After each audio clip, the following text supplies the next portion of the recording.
오늘 우리에게 주시는 하나님의 말씀은 요한복음 7장 25절부터 36절까지 말씀입니다. 요한복음 7장 25절부터 36절까지 말씀을 저와 여러분들이 한 절씩 교독하겠습니다. 예루살렘 중에서 어떤 사람이 말하되 이는 그들이 죽이고자 하는 그 사람이 아니냐. 보라, 드러나게 말하되 그들이 아무 말도 아니하는도다. 당국자들은 이 사람을 참으로 그리스도인인 줄 알았는가? 그러나 우리는 이 사람이 어디서 왔는지 아노라. 그리스도께서 오실 때에는 어디서 오시는지 아는 자가 없으리라 하는지라. 예수께서 성전에서 가르치시며 외쳐 이르시되 너희가 나를 알고 내가 어디서 온 것도 알거니와 내가 스스로 온 것이 아니니라. 나를 보내신 이는 참되시니 너희는 그를 알지 못하나. 나는 아노니 이는 내가 그에게서 났고 그가 나를 보내셨음이라 하시니. 그들이 예수를 잡고자 하나 손을 대는 자가 없으니 이는 그의 때가 아직 이르지 아니하였음이로라. 무리 중에 많은 사람이 예수를 믿고 말하되 그리스도께서 오실지라도 그 행하실 표적이 이 사람이 행한 것보다 더 많으랴 하니. 예수에 대하여 무리가 수군거리는 것이 바리새인들에게 들린지라. 대제사장들과 바리새인들이 그를 잡으려고 아랫사람들을 보내니 예수께서 이르시되 내가 너희와 함께 조금 더 있다가 나를 보내신 이에게로 돌아가겠노라.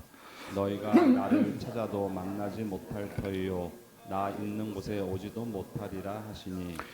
이에 유대인들이 서로 묻되 이 사람이 어디로 가기에 우리가 그를 만나지 못하리요. 헬라인 중에 흩어져 사는 자들에게로 가서 헬라인을 가르칠 터인가? 나를 찾아도 만나지 못할 터이요 나 있는 곳에 오지도 못하리라 한 이 말이 무슨 말이냐 하니라. 아멘. 우리 교회 새 가족이 등록을 하게 되면 제가 이제 면담하는 시간을 갖게 됩니다. 짧은 시간이지만 어떤 분이 이제 등록을 하시고 함께 신앙생활을 하게 되는지에 대해서 대화를 통해서 이제 조금씩 이제 알아가는 시간을 갖게 되는데, 시간도 짧고 또 이 대화하는 내용에 한계가 있다 보니까 사실 그 짧은 시간에 그 성도님이나 이제 성도님의 가정 상황을 이제 다 이해하는 데에는 어려움이 있습니다. 더욱이 이제 요즘 같으면 질문에도 이제 제한이 있어서 이제 어떤 일을 하시는지에 대해서 이제 모르는 상태에서 어디에서 어떻게 신앙생활 했는지에 대해서만 이제 초점을 맞추어서 이야기를 나누다 보니까 이제 그 짧은 시간에 사람을 이해한다라고 하는 것이 참 어렵지요.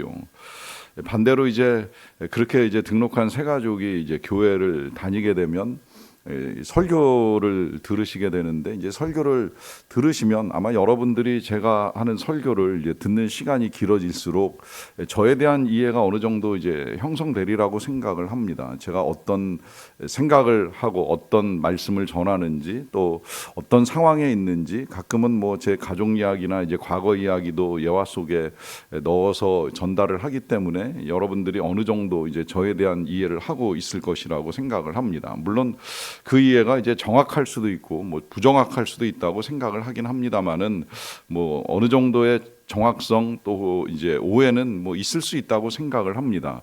어떤 경우에는 이제 한두 가지의 표현을 가지고 이제 저를 파악하고 저에 대한 이해를 이제 가지시는 분들도 계실 터인데, 그것이 맞든 틀리든 뭐 저는 그걸 그렇게 이제 중요하게 생각하지 않습니다. 어떤 경우에는 잘못 알고 계시는 부분도 있지만 뭐 그걸 굳이 이제 바로잡기 위해서 변론을 할 필요는 없다고 생각을 합니다.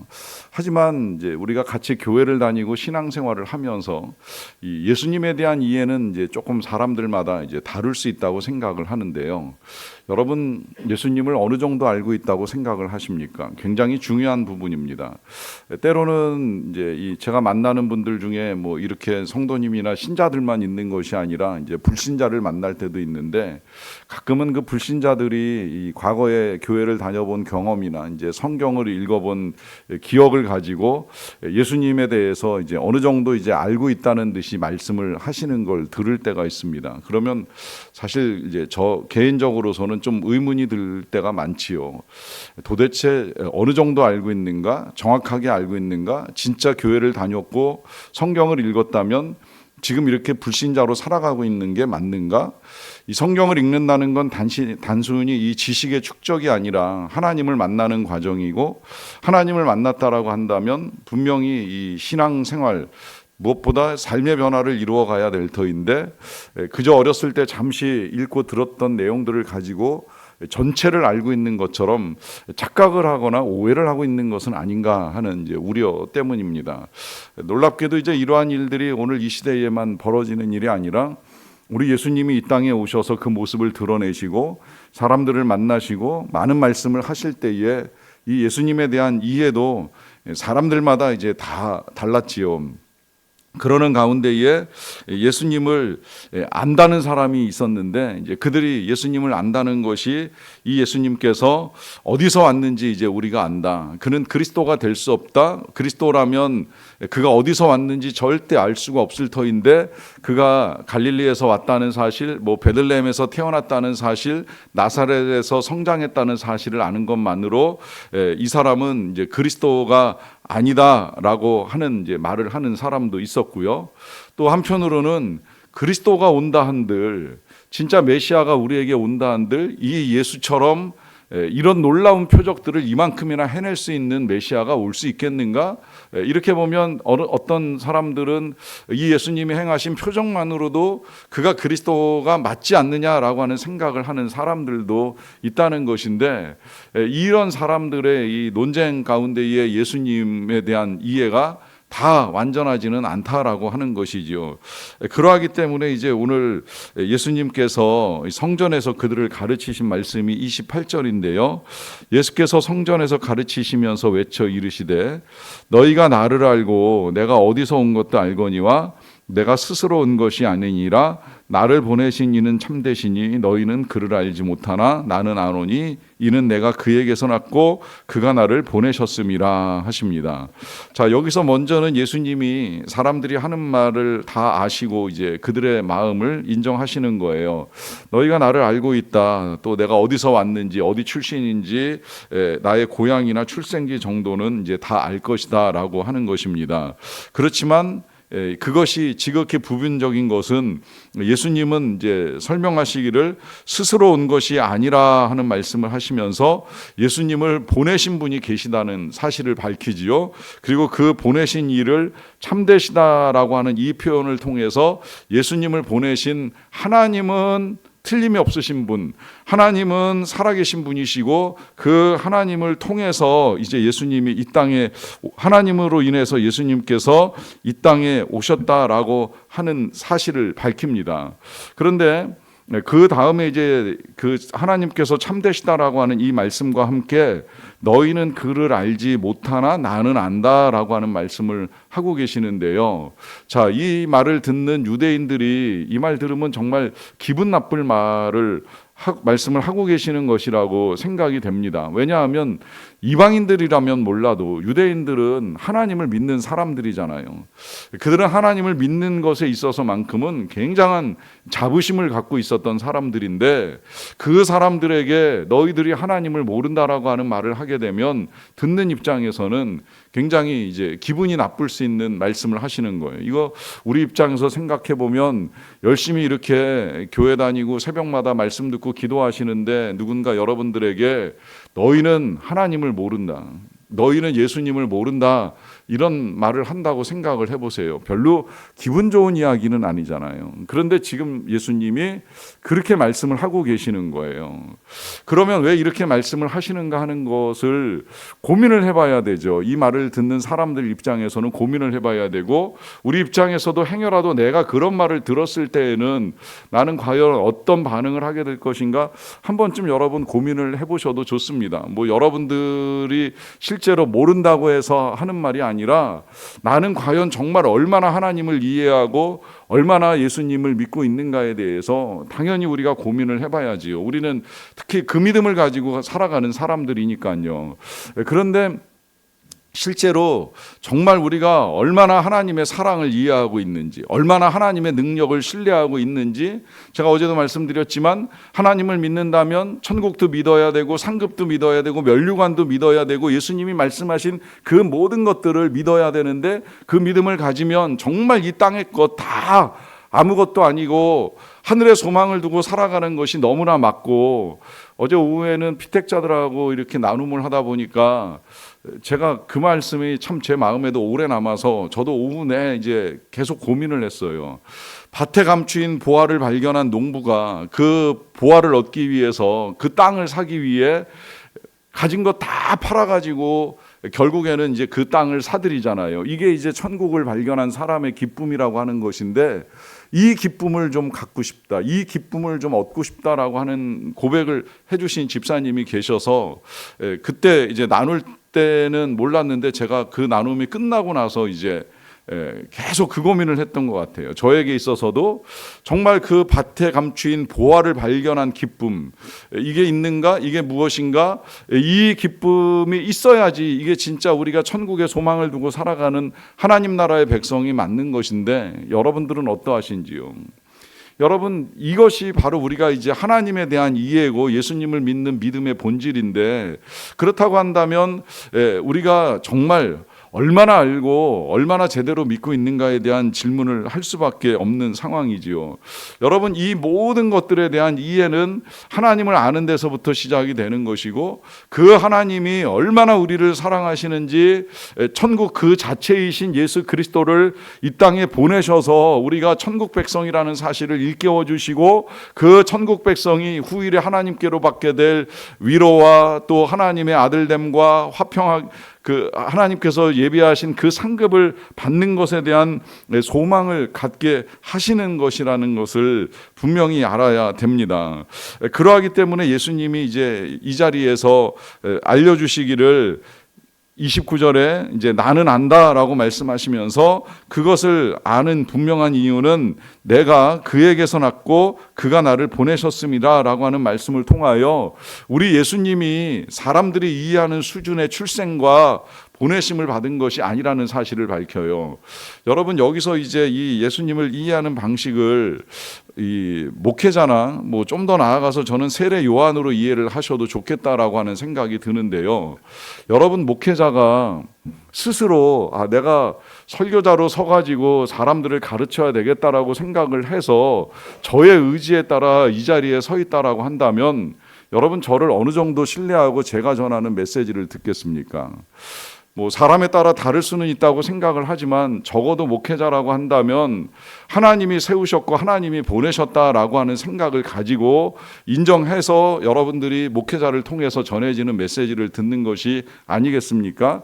뭐 혹 아니라고 한다면, 저는 세례 요한을 보더라도 이 세례 요한이 어떤 출생의 과정을 거쳤는지는 성경에 너무 잘 기록이 되어 있어요. 그의 아버지가 사가랴고 그의 어머니가 엘리사벳인데, 이 엘리사벳이 아이를 갖지 못하다가 어느 날 이제 천사를 만나면서 이제 잉태할 수 있다는 소식을 듣게 되고, 그래서 이제 아이를 갖기 시작해서 태어난 사람이 세례 요한이다라고 하는 사실이 성경에 너무 잘 밝혀져 있어요. 그런데 요한복음은 이 세례 요한조차도 설명하기를 하늘로부터 보내심을 받은 사람이다, 1장 8절에 명확하게 설명을 하고 있습니다. 사람에게서 태어나서 그의 부모가 누구인지 밝혀져 있지만, 이 세례 요한은 하늘로부터 보내심을 받은 사람이라는 사실을 성경이 증거를 하고 있습니다. 그렇다고 한다면 우리 예수님, 비록 마리아에게서 태어나시기는 하셨지만, 그러나 그가 성령으로 잉태돼서 이 땅에 오시게 된 하나님의 아들이라는 사실, 그 사실을 예수 그리스도께서 직접 증거하시고, 또 예수 그리스도는 자신에 대한 증거가 참되다라고 말씀하시는 것이 하나님이 증거하시기 때문이다라고 하는 사실을 밝히잖아요. 그리고 실제로 하나님이 밝히시는 그 증거는 이제 복음서에 보시면 이 제자들이 변화산에 올라가서 변화된 예수님을 만났을 때 하나님이 음성을 들려주시잖아요. 이는 내 사랑하는 아들이니 그의 음성을 들으라 하시면서 시각적으로 보여주시고 청각적으로 확인시켜 주시는 이 증거의 과정을 통해서 비록 사람의 몸을 입고 이 땅에 오셨지만 하나님이 보내신 하나님의 아들이시다라고 하는 사실이 분명하게 드러나거든요. 그러하기 때문에 이 아들이신 예수 그리스도께서 우리에게 전해주시는 바 그 모든 말씀을 우리가 믿지 못할 일이 없지요. 증거가 거기에서만 끝나는 것이 아니라 더 명백한 증거는 십자가의 죽음을 부활로 이겨내시고 또 승천하심을 통하여서 드러났다라고 하는 것입니다. 그러하기 때문에 우리가 예수님을 믿을 만한 이유는 너무나도 많고 그 믿음이 정말 저와 여러분들에게 분명하다라고 한다면 이미 저와 여러분들은 보화를 발견한 사람들입니다. 왜냐하면 주 예수보다 더 귀한 것은 없잖아요. 주 예수보다 더 귀한 것이 없다고 우리가 찬송을 부르잖아요. 이 세상 부귀와 이 세상 명예와 이 세상 그 어떤 것과도 바꿀 수 없는 보화 예수 그리스도, 그분을 발견하시고 그분을 믿으신다면 여러분, 우리는 세상 어떤 것에 의하여서 패하지 않는 인생을 살아갈 수 있습니다. 아니, 세상이 감당하지 못하는 믿음을 가지고 살아가는 하나님 나라의 백성인 것입니다. 이 사실을 믿지 못하는 사람들이 저지르는 우가 이제 오늘 본문 32절에 나오는데요.